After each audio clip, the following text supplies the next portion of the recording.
Hello students. तो हम evidences in favour of evolution पढ़ रहे थे।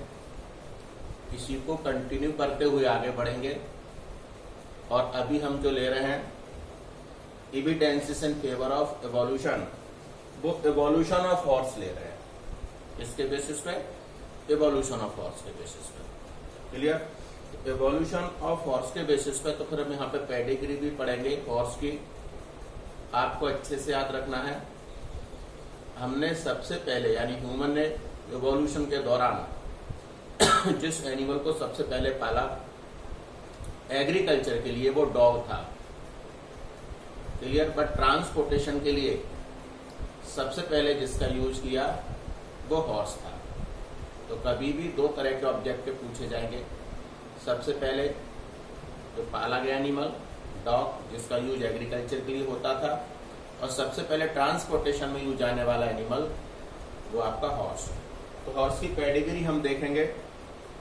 तो हॉर्स की जो पेडिग्री है इयोसीन इपोच से हम देखते हैं। इयोसीन इपोच हम एविडेंसेस ऑफ एवोल्यूशन में सबसे लास्ट में जाके थ्योरी पढ़ेंगे, जो जियोलॉजिकल टेबल होगी। और आपके नीट में जियोलॉजिकल टेबल में से हमेशा एक ऑब्जेक्टिव आता है, तो वो हम नेक्स्ट टर्न पर पढ़ेंगे। और वो हमारा evidences in favour of evolution की लास्ट हेडिंग होगी। उसके बाद लैमार्किज एंड डार्विन चालू हो जाएंगे। देखेंगे इवोल्यूशन ऑफ हॉर्स में इयोसीन इपोच। इयोसीन इपोच से हमने स्टार्ट किया और जाएंगे हम प्लेस्टोसीन इपोच तक। बीच में भी कुछ इपोच रहेंगे, कुछ जियोलॉजिकल टेबल में दिखाएंगे। तो सबसे पहले आपका जो इयो हिप्पस था, जो इयोचीन इपोच में पाया जाता था, उसमें 5 फिंगर थे और इसका साइज छोटा था। इयो हिप्पस जो हॉर्स था, इसका साइज छोटा था। ये डॉग जैसा था जिसमें 5 फिंगर हुआ करती थी। और इयो हिप्पस बाद में जाके कन्वर्ट हुआ मीजो हिप्पस में। मीजो हिप्पस में कन्वर्ट हुआ तो इसकी लेंथ और साइज थोड़ी और इंक्रीज हुई और 5 की जगह पर आ गई बेटा 3 टोन।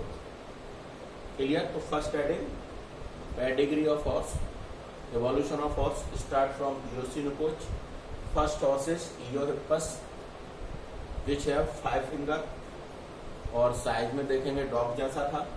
उससे साइज इंक्रीज हुआ मीजो हिप्पस का और 5 टोट की जगह पर अगेन 3 टोट। तो इयो हिप्पस फर्स्ट, मीजो हिप्पस सेकेंड, थर्ड था मेरिचिप्पस, इसमें भी 3 टोट थी और ये साइज में इंक्रीज हुआ। जो हमारा मीजो हिप्पस था वो मियोसीन इपोच में पाया जाता था। ठीक है? फिर आगे चलेंगे पिलियो हिप्पस। तो पिलियो हिप्पस का और साइज बढ़ा और इसकी 3 टोट से 1 टोट रह गई और पिलियो हिप्पस से इक्वस बना, जिसको मॉडर्न हॉर्स कहते हैं, इक्वस हिप्पस। तो आपने देखा ये हुप में कन्वर्ट हो गया। तो क्लॉ जब जो फोर लिम्ब या हाइंड लिम्ब में बीच में से डिवाइड होते हैं तो क्लॉ कहते हैं, जो गाय और भैंस में देखने को मिलते हैं। हुप जो स्ट्रक्चर है जहाँ पे पूरे का पूरा एक फुट बनता है और वो हमेशा हार्ड सरफेस पर चलने के लिए, रनिंग के लिए एडेप्ट रहता है। तो हॉर्स के केस में देखा हुआ हुप होता है जिससे वो हार्ड सरफेस पे फास्ट रनिंग कर सके। और क्लॉ हमारे कैटल्स में, गाय भैंस में देखने को मिलते हैं। तो फिर हम एक बार इवोल्यूशन ऑफ हॉर्स देखेंगे। सबसे पहले इयो हिप्पस है 5 टोट के साथ, साइज डॉग जैसा। दूसरा मीजो हिप्पस है 3 टोट के साथ, इयो हिप्पस से थोड़ा बड़ा। तीसरा मेरिचिप्पस है और साइज बड़ा होगा मीजो से। फिर आपका पिलियो हिप्पस होगा, 1 टोट रह जाएगी और मॉडर्न हॉर्स हमारा होगा इक्वस इक्वस, इसका साइज सबसे बड़ा होगा। तो trends in evolution of horse में देखेंगे increase height and length of neck. तो हमने देखा इनका जो ट्रेंड है हॉर्स का, इनका हाइट भी इंक्रीज हुआ और इनकी नेक की लेंथ भी इंक्रीज हुई। फिर elongation of crown of teeth and development of enamel. Crown हम जानते हैं दांत का वो पार्ट होता है एपेक्स या क्राउन, जो हमारा बक्कल कैविटी में फ्री रहता है। तो आप डाइजेशन एब्जॉर्प्शन 11th में पढ़े थे। दांत का वो पार्ट जो बोन के अंदर फिट होता है रूट कहलाता है, जो गम्स में होता है, मसूड़म होता है, वो नेक कहलाता है, और बक्कल कैविटी में जो निकला रहता है वो एपेक्स या क्राउन होता है। तो इनका जो एपेक्स या क्राउन वाला पार्ट था, बक्कल कैविटी में निकला हुआ पार्ट था, वो धीरे धीरे बड़ा हुआ, और जो इनेमल है, जो हमारी बॉडी का हार्डेस्ट स्ट्रक्चर होता है, जो एपेक्स या क्राउन को कवर करता है। दांतों की ब्यूटी हमेशा इनेमल के कारण होती है, तो वो भी डेवलप हुआ।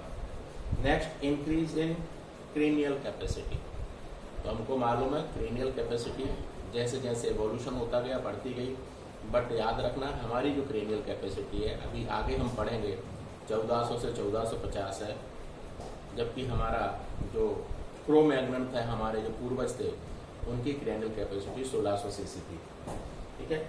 डिक्रीज इन नंबर ऑफ पोच, आप देख पा रहे होंगे पोच के नंबर धीरे धीरे कम होते चले गए, 5 से जाके 1 पर पहुंच गई गाड़ी। इसके आगे की जो कहानी है, जो एविडेंसेस है, वो हम कनेक्टिव लिंक के बेसिस पर लेंगे। किसके बेसिस पर लेंगे? कनेक्टिव लिंक, जिसको हमने आपको 11th में क्लासिफिकेशन में बड़े अच्छे से पढ़ाया था। एविडेंसेस जो है आगे के evidences in favour of evolution based on connective link. Connective link के बेसिस पर हम आगे की कहानी लेंगे। कनेक्टिव लिंक के बाद फिर हम लिविंग फॉसिल्स के बेसिस पर लेंगे, और फॉसिल्स हम आपको पढ़ा चुके हैं। फिर एटाबिज्म के बेसिस पर लेंगे, और एम्ब्रियोलॉजी के बेसिस पर लेंगे, और आगे चल के प्लासेंटल, होमोलॉजी, एनालॉजी, ये हम सब आपको पढ़ा चुके हैं। ठीक है। तो नेक्स्ट हेडिंग हमारी है कनेक्टिव लिंक। कनेक्टिव लिंक का मतलब अभी हम नेक्स्ट हेडिंग में ले रहे हैं। Thank you.